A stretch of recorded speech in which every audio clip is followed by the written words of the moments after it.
오늘 하나님께서 주시는 말씀 로마서 14장 1절에서부터 6절까지의 말씀입니다.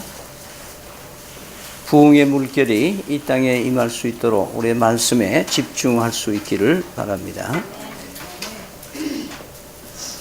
같이 읽습니다.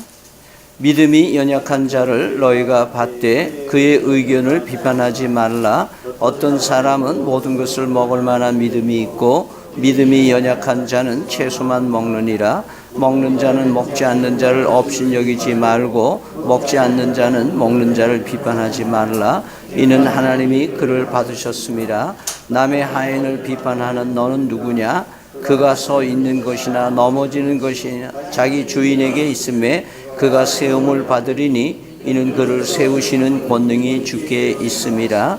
어떤 사람은 이 날을 전날보다 낫게 여기고 어떤 사람은 모든 날을 같게 여기나니 각각 자기 마음에 확정할 지니라. 나를 중히 여기는 자도 주를 위하여 중히 여기고 먹는 자도 주를 위하여 먹으니 이는 하나님께 감사하며 먹지 않는 자도 주를 위하여 먹지 아니하며 하나님께 감사하느니라. 아멘.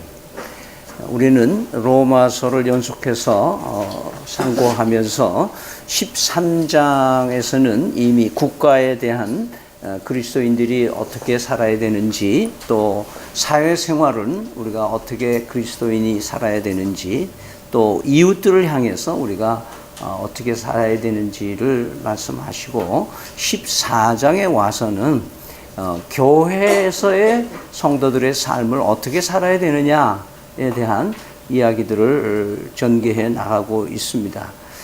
그 첫 번째 주제가 비판을 하는 얘기를 나옵니다.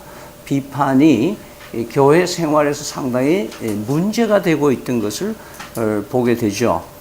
왜 그러냐 하면 로마 교회는 예루살렘으로부터 멀리 떨어져 있기 때문에 누가 말씀으로 잘 지도해 주는 사람도 없고, 그렇기 때문에 자기 나름대로의 자기 경험과 자기 신앙 체험으로 자기가 옳은 대로 이렇게 판단하는 사람들이 많았던 것으로 보여집니다. 그러다 보니까 어떤 지침이 없는 그런 상황에서 유대인은 유대인으로서 예수 믿은 사람은 유대인의 전통에 의해서 신앙의 기준을 가지고 얘기하고 판단을 하고, 또 이방인으로서 예수 믿은 사람은 또 이방인으로서 예수 믿어서 된 사람도 있고, 또 어떤 사람은 로마의 시민권자로서 예수를 믿었기 때문에 어떤 로마의 문화 배경을 가지고 있으면서 예수를 믿고, 그래서 구성원들 간에는 각자 자기가 예수 믿기 이전에 가지고 있었던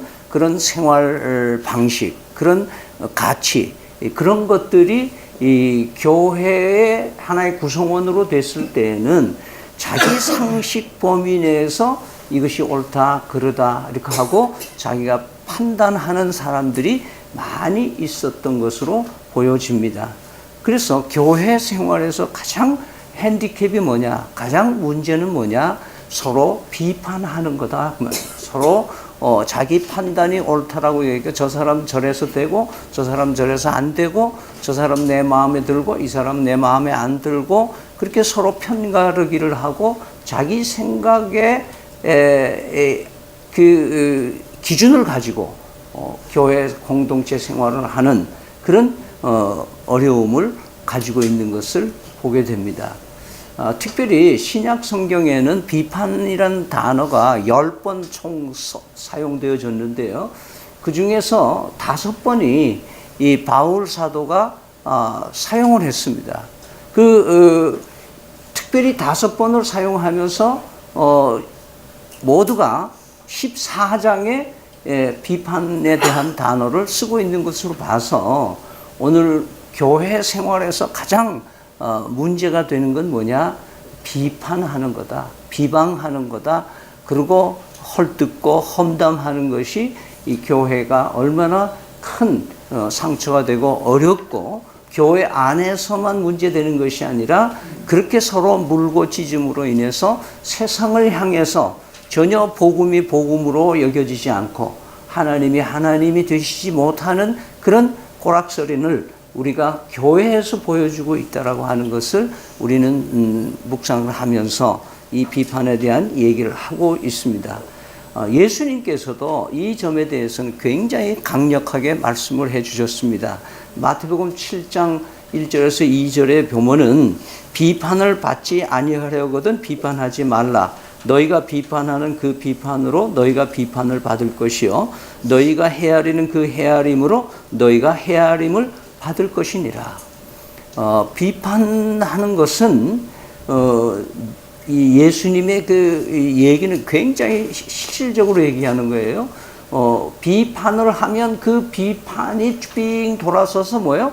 자기에게로 온다는 거예요. 그것이 메아리 이론이라는 거 혹시 알는지 모르겠어요. 산에 그 산 첩첩 산골에 가서 야 이놈아 그러면 그래요. 그 메아리가 야 이놈아 야 이놈아 야 이놈아 여러 번 자기한테로 돌아오는 거예요. 자기는 한마디 했지만 그것이 자기에게 많은 말로 자기한테로 돌아오는 거예요. 너희는 그 비판하지 말라. 그 비판하는 대로 네가 비판을 받을 것이다. 네가 다른 사람을 헤아려서 여기 이렇게 저러고 이렇게 1, 2, 3, 4 이렇게 해가지고 하냐? 그럼 너는 이렇게 해서 수백 가지의 걸림돌이 너에게도 나오게 된다. 이런 얘기를 하시는 거예요. 여러분 호주의 아브라지널, 그 오리지널로 원주민들이 아주 한 1500년 전에 사용했던 무기가 하나 있어요.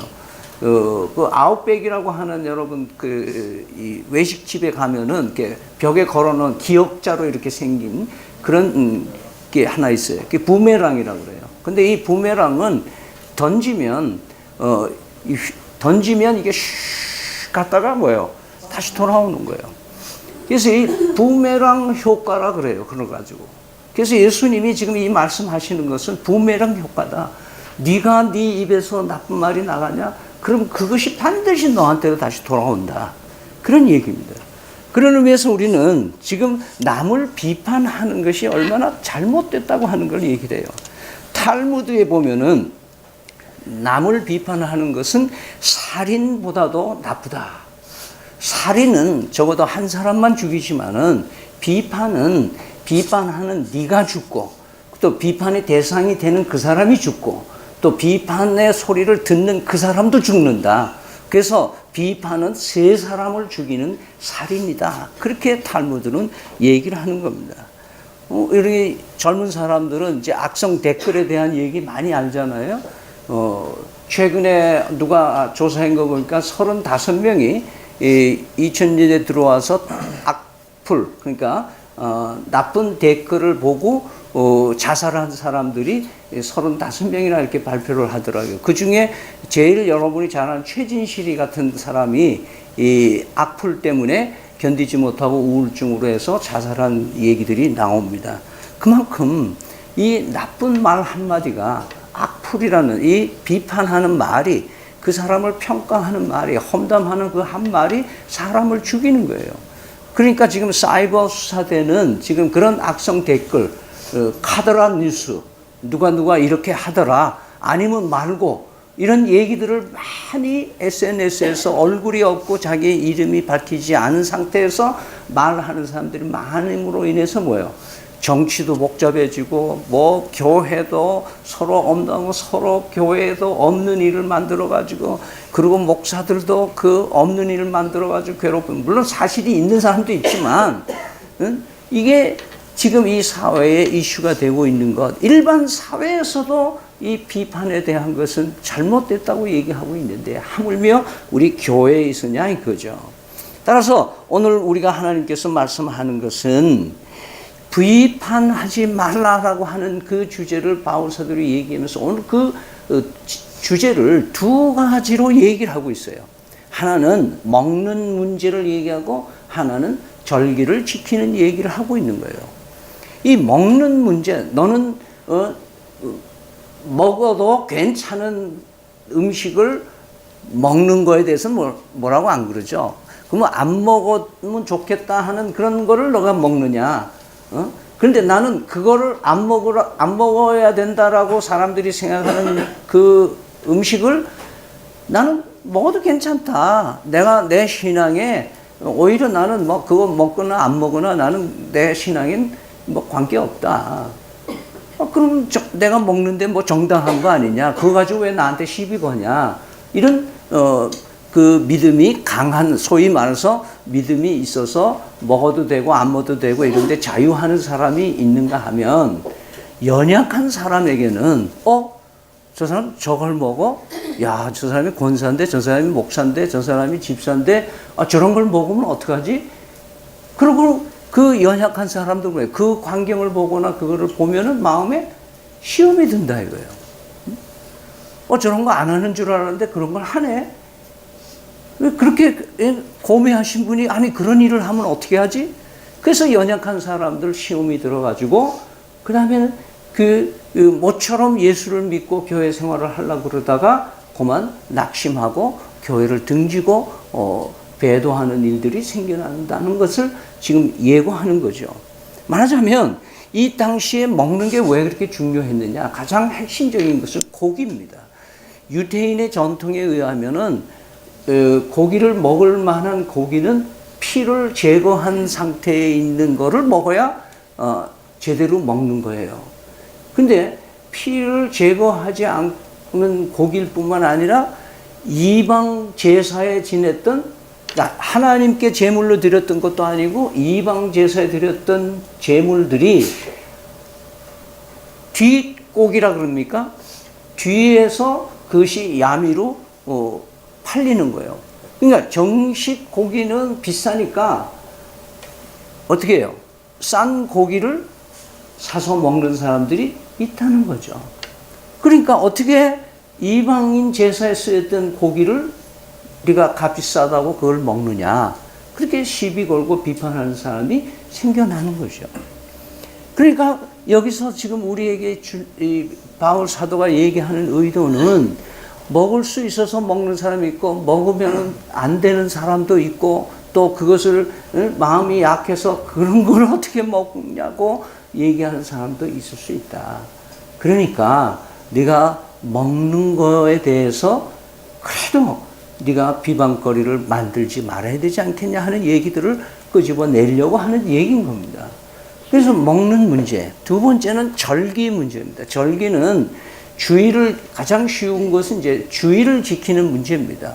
유대인들에게는 아직도 안식일, 즉 토요일이 안식일로 자기들은 생각하고 그 전통을 가지고 있었던 사람들이 있는가 하면은, 일반 사람들은, 일반 이방인으로 예수 믿은 사람들은 그 예수님이 부활한 날, 그 부활한 날 주일, 안식구 첫날을 우리가 주일로 지키면서 우리가 모여서 떡을 떼고 예배를 드리고 이게 맞는 거다. 그러다 보니까 두 팀이 얘기하는 거예요. 그런데다가 교회 주일 지키는 문제뿐만 아니라 시간이 언제 모이느냐. 사실은 초대교회는 저녁에 모였다 그래요. 이 정식 예배를. 왜 그러냐면은 핍박이 심하니까 밤에만 가정 예배로, 가정 단위로 예배를 드린 것으로 기록을 하고 있습니다. 이 예배 시간 문제도 대단히 시비거리가 되는 거잖아요. 오늘 이 시대를 살아가면서 우리 교회들마다 사실은 그 교회가, 우리나라는 지금 11시 예배가 이제 고착되어 있지만은 대개 지금 오후 3시에 예배 보는 데도 있고, 아침에 7시 예배 보는 데도 있고, 전통적으로는 11시를 예배를 봐야 된다, 우리처럼 이렇게 예배 봐야 된다 하는 거를 고집하는 사람들도 있어요.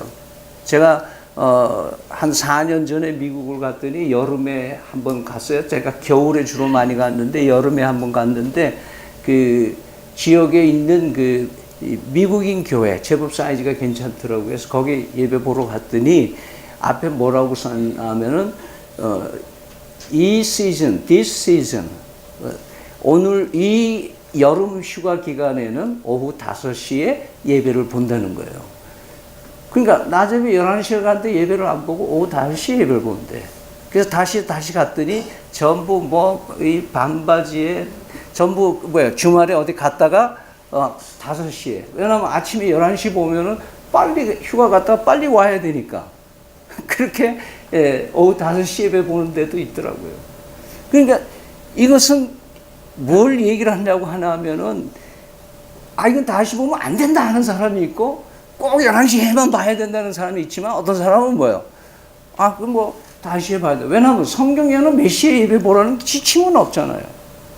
그래서 절기 문제에 있어서, 그런데다가 유대인의 연간 지켜야 하는 절기가 있고, 또 로마 사람들이 지키는 절기가 있고, 그런 절기들을 이렇게 이건 되고 저건 안 되고 하는 그런 많은 논란이 있어온 사건을 지금 뒤에 얘기를 하고, 너는 왜 이거를 지키느냐, 그러니까 너는 안 돼 이렇게 얘기하고, 너는 왜 이거를 하냐, 그거 하면 안 되는데, 이런 논란이 있어왔던 비판이 중요한 거는 뭘 하느냐 안 하느냐가 얘기가 아니라 비판을 하느냐 안 하느냐.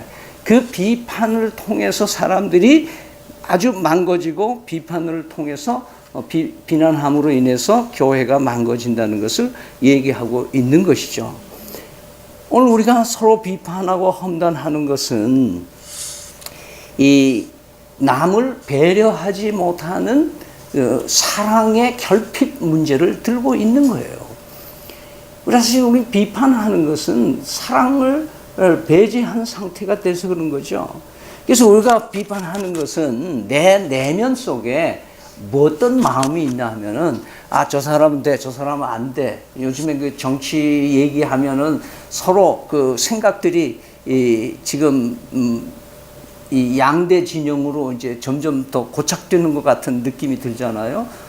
그래서 좌파, 우파, 그리고 서로 얘기들을 하고 비판하고 비난하고 하는 이런 사회 현상들을 봅니다. 똑같이 교회에서도 누구하고 줄 서 있느냐, 너 누구 때문에 교회 나왔느냐, 이런 것 때문에 교회들이 시끄러워지는 모습들을 보게 됩니다.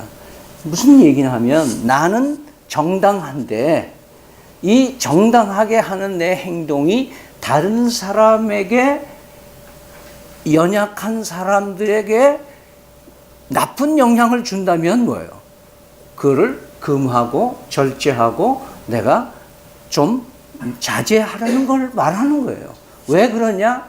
그 연약한 사람을 사랑하고 내가 그 사람의 배려를 해줘야 되기 때문에 그렇다, 그 말이죠.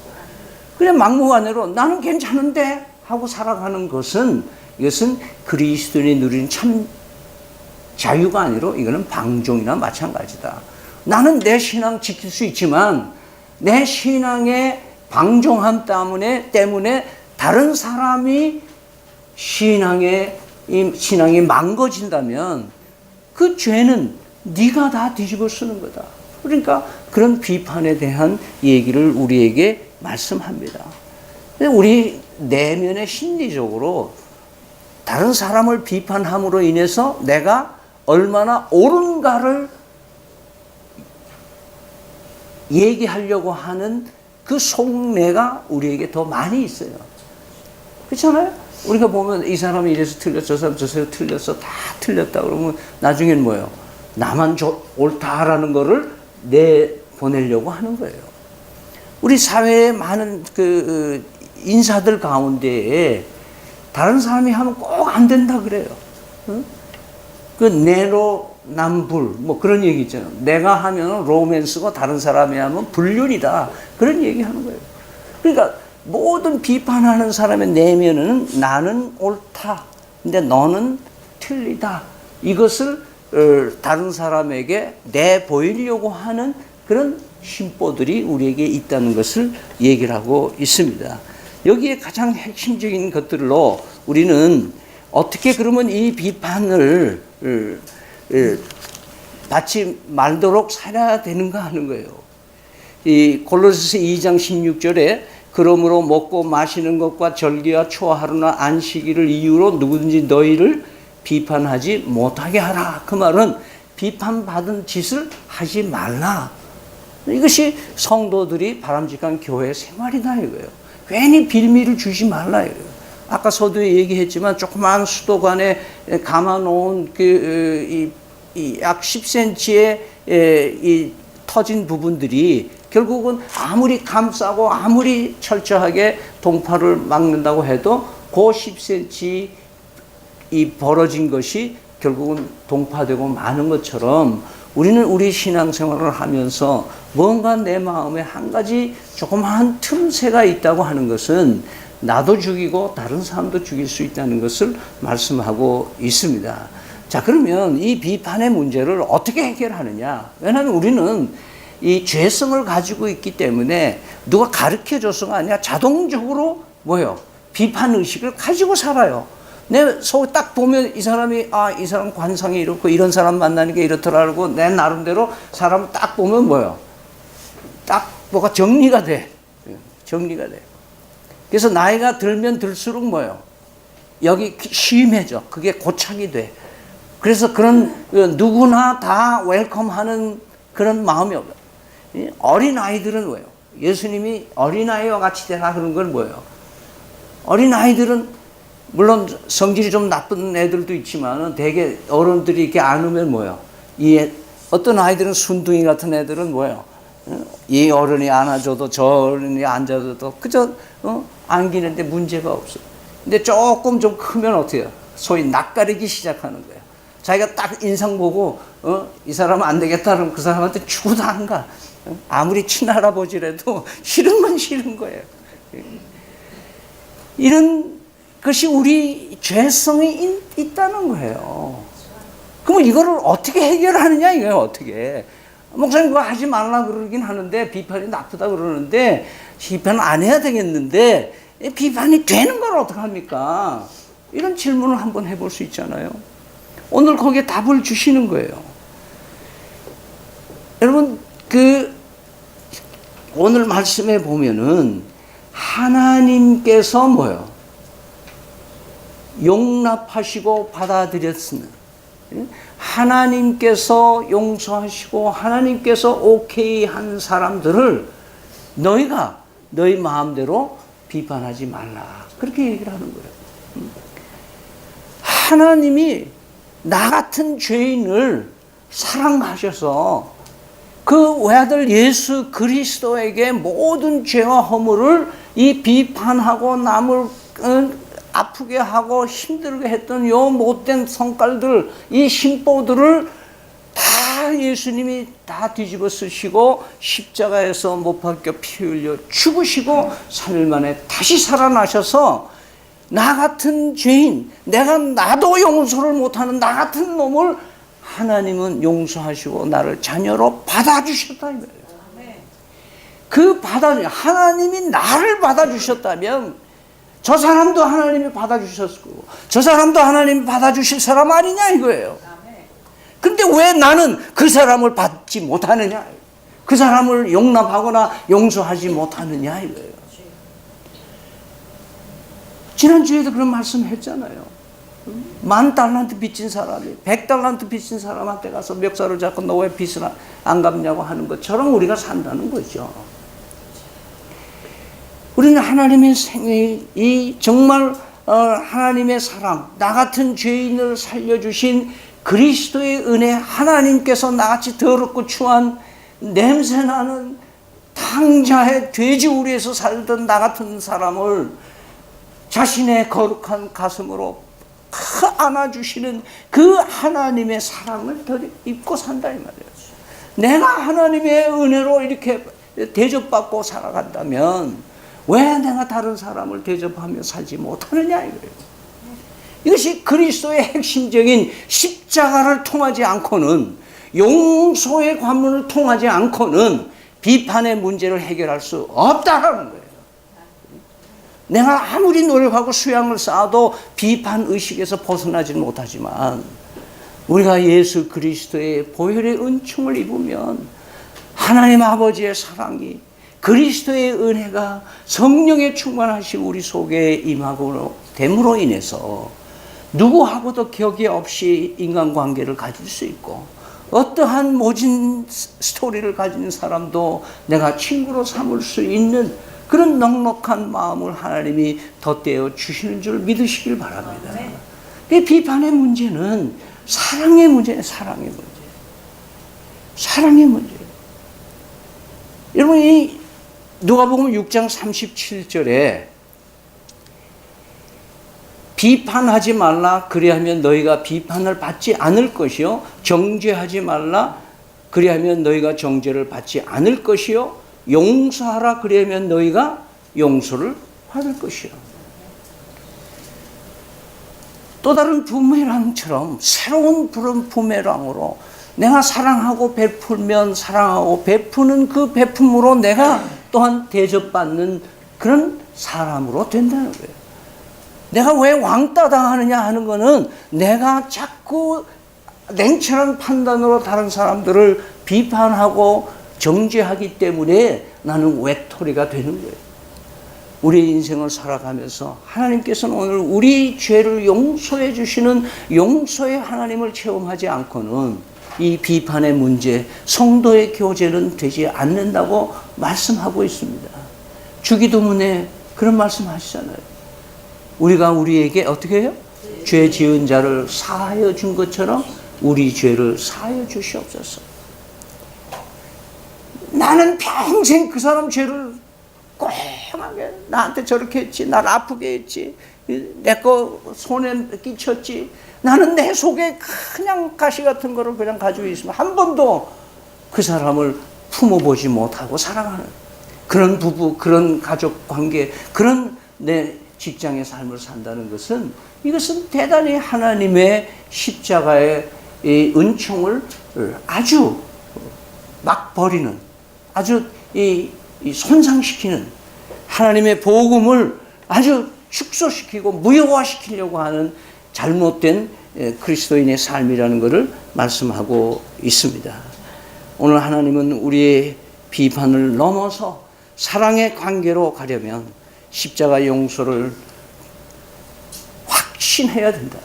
내가 하나님이 나의 죄를 용서해 주셨다는 확신이 없으면 내가 다른 사람의 삶에서 용서와 용납이 되지 않는 파렴치한이 되는 거죠. 맥스 루케이도라고 하는 유명한 극작가가 있는데 이 사람은 토비아스의 우물이라는 아주 짧은 글을 썼습니다. 이 토비아스라고 하는 사람은 사막의 오아시스, 우물을 가지고 있어요. 그러니까 그 주변 사막 그 주변의 메마른 땅에 사는 사람들이 이 토비아의 우물이 없으면 물을 먹을 수가 없어요. 그래서 이 사람들이 와서 물 좀 달라 그러면 이 토비아는 너무 토비아스는 마음이 좋으니까 그래 그냥 값 없이 돈 없이 누구든지 물 달라 그러면 다 퍼줍니다. 근데 어느 날 이 토비아스가 멀리 이 출장을 가게 돼가지고 거기 자기 집에 종을에게 부탁을 한다. 야, 여기 동네 사람들이 물 가지러 오면은 공짜로 줘야 된다. 알겠냐? 알겠습니다. 그리고 아들을 데리고 긴 여행을 갑니다. 그래 아버지는 아직 일이 안 끝났고 아들이 돌아와 보니까 이 토비아스 우물을 지키고 있는 종이 하는 행태가 이상해진 거예요. 왜냐하면 이 종이 가만히 생각해 보니까 아니 물을 공짜로 가져가면서 감사하다는 말도 하나마디도 안 하고 가는 거예요. 그래서 다음엔 괘씸하니까 감사합니다. 그런 사람은 물을 주고 감사합니다 말을 안 하는 사람은 물을 안 준 거예요. 그러다 보니까 사람들이 와서 감사합니다 하고 물을 가져가는데 가만 보니까 이게 사업이 되겠거든. 그래서 뭔가 좀 물건을 가져오는 사람에게는 물을 주고 그 다음에는 자연히 이 물을 파는 형식이 된 거예요. 더군다나 자기를 나쁘게 말하고 자기한테 이 괘씸죄에 걸린 사람들은 아예 물을 안 주는 거예요. 넌만 안 돼. 넌 물 안 줘. 그러고 있는 거를 발견하고 아들이 와가지고 그러면 안 되죠. 아버지가 다 거저주라고 그랬으니까 거저주십시오. 그래서 이제 다시 정상으로 아버지의 뜻대로 물이 공짜로 보급이 되고 있습니다. 근데 동네 사람들이 밀려와가지고 그럽니다. 저 나쁜 하인 저는 물 주면 안 됩니다. 막 이러는 거예요. 근데 이 아들이 그런 거예요. 그 종에게도 물을 주라고 하는 것이 아버지 뜻입니다. 그 종에게도 물을 주는 거예요. 기도하겠습니다.